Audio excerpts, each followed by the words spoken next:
26th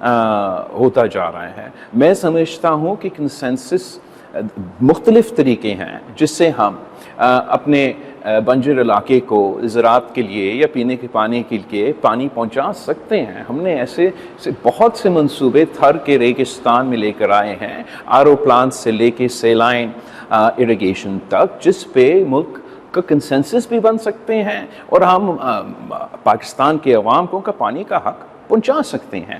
لیکن جو طریقہ حکومت اپنا رہا ہے اس پہ تو وہ کنسنسس نہیں ہے. جمیل صاحب, آپ جس طرح سے 26ویں آئینی ترمیم کرانے کے لیے متحرک نظر آئے, کیا 26ویں آئینی ترمیم کے بعد آپ کا جو عدالتی اصلاحات کا مشن ہے وہ مکمل ہو گیا؟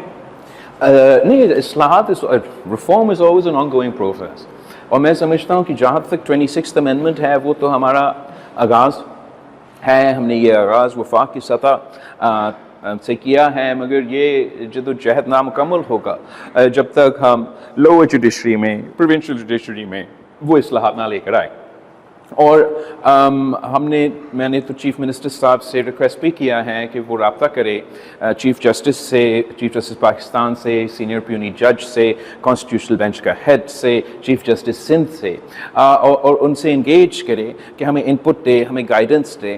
ہم لوور جوڈیشری میں بھی ریفارمز لے کر آنا چاہتے ہیں, اور ہم سمجھتے ہیں کہ عوام کا سب سے زیادہ جو انٹریکشن ہے وہ لوور جوڈیشری کے ساتھ ہوتا ہے. تو جو ہم ریفارمز وہاں لے کر آتے ہیں وہ عوام کو زیادہ محسوس ہوں گے, اور ہم چاہتے ہیں کہ ہم یہ ریفارمز جوڈیشل انپٹ کے ساتھ, لیگل انپٹ کے ساتھ, کنسنسس کے ساتھ اس پہ کام کیا جائے. اچھا, جوڈیشری پہ میں ایک سوال کر لوں. جوڈیشری پہ یہ بات کر رہے ہیں, ایک تو سندھ کے تمام ججوں کو ایک جوڈیشل کونسل کا اجلاس ہوا, اس کے بعد پھر ہائی کورٹ کے سارے ججوں کو آئینی بینچ کا رکن بنایا گیا. ایک تو یہ ایشو ہے, اور دوسرا سندھ کے ساتھ ایک بڑا ایشو یہ ہے کہ سندھ کے رورل ایریاز سے سپریم کورٹ آف پاکستان میں نمائندگی ہی نہیں ہے. ماضی میں بہت زیادتیاں ہوئیں, سندھ کے چیف جسٹس کو نہیں لیا گیا, سینیارٹی کی بات ہو رہی ہے, سندھ کے کئی ججز کو سینیارٹی سے پیچھے کیا گیا. اب یہ مسئلہ ہے کہ ہماری سندھ کی نمائندگی ہی نہیں ہے سپریم کورٹ آف پاکستان. آپ کے دونوں سوال بہت امپورٹنٹ سوال ہے, جائز سوال ہے.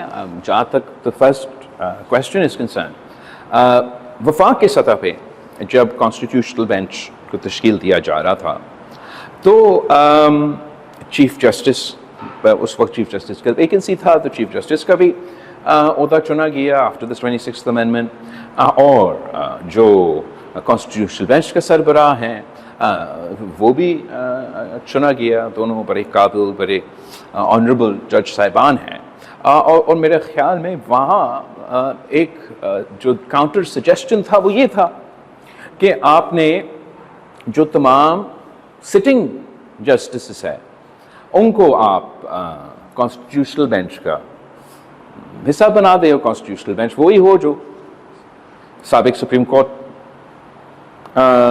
ہوتا تھا. مگر اکثریت نے یہ فیصلہ لیا کہ دونوں چیف جسٹس آف پاکستان ہو یا خاص طور پہ کانسٹیٹیوشنل بینچ کا ہیڈ ہو, ان عہدے کو نان کنٹروورشل ہونا چاہیے. وہاں سے جوڈیشری کا جو یہ کچھ ججز کا عادت پڑا ہے کہ وہ بینچ سے سیاست کریں. They don't speak through their orders, they give political statements.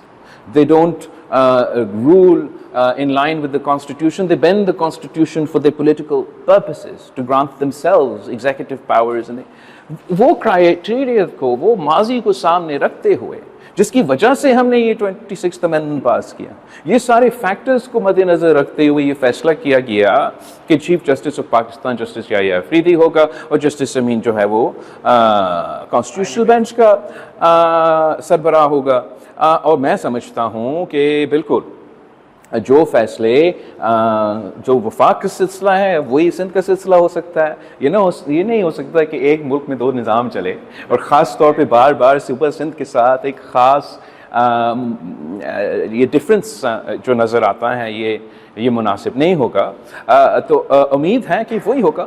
ایک اور میٹنگ بھی ہونا چاہ رہا ہے, اور جس انداز سے فیصلے وفاق نے اپنے لے لیے ویسے انداز سے وہ فیصلے سندھ کے لیے لیتے ہیں.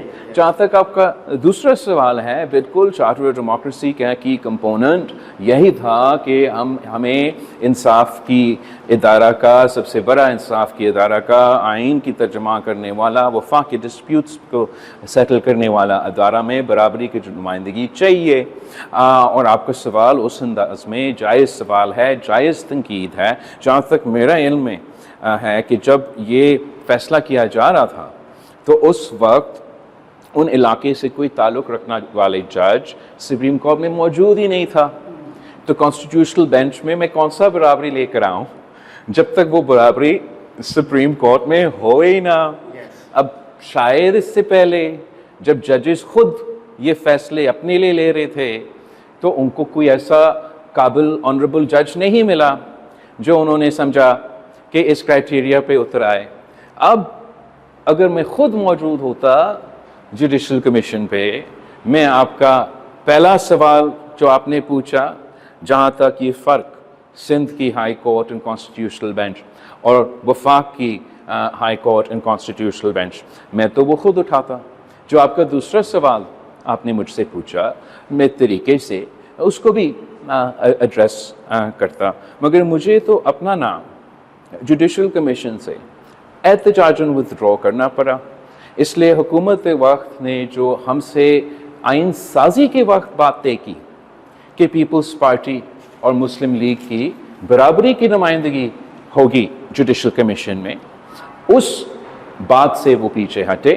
تو میں نے احتجاجاً اپنا نام بھی ودرا کیا اور میں اس میٹنگ میں موجود نہیں تھا، مگر میں ضرور اپنے ایک نمائندہ کو اپنا انپٹ، اپنا موقف ضرور دیں گے.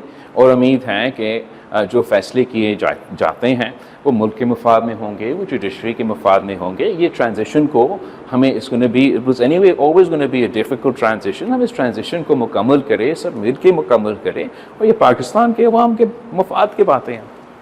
اچھا چیئرمین صاحب، آخری سوال، آخری سوال باقی آخری سوال اس 30 نومبر کو پاکستان پیپلز پارٹی کے قیام کے 57 برس جو ہے وہ مکمل ہو رہے ہیں. اتنا جو طویل سفر طے کیا ہے، اس موقع پہ، اس اہم دن پہ پاکستان پیپلز پارٹی کے جالوں کو کیا پیغام دینا چاہیں گے، کیا کہیں گے؟ ہاں، میں تو I am looking forward in شاء اللہ تعالیٰ. اس پر ہم تھوڑا سا اپنا جو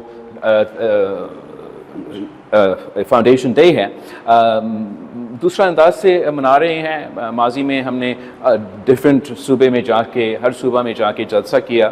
اب اس دفعہ ہم ہر ڈسٹرکٹ میں انشاءاللہ تعالی، ہر ضلع میں پاکستان پیپلز پارٹی 30 نومبر کو اپنی جشن منائیں گی. اپنا یوم تاسیس کے لحاظ سے ہمارا چارٹر آف ڈیموکریسی کو 26th امینڈمنٹ میں یقین دہانی، اس کو عمل درآمد اس پہ کرنے کا، اس کا بھی ہم جشن منائیں گے. اور وہ ایک وقت ہم تمام ڈسٹرکٹس میں منائیں گے، اور میں انشاءاللہ تعالی تمام ڈسٹرکٹ سے مخاطب ہوں گا. آپ سب کا بہت بہت شکریہ.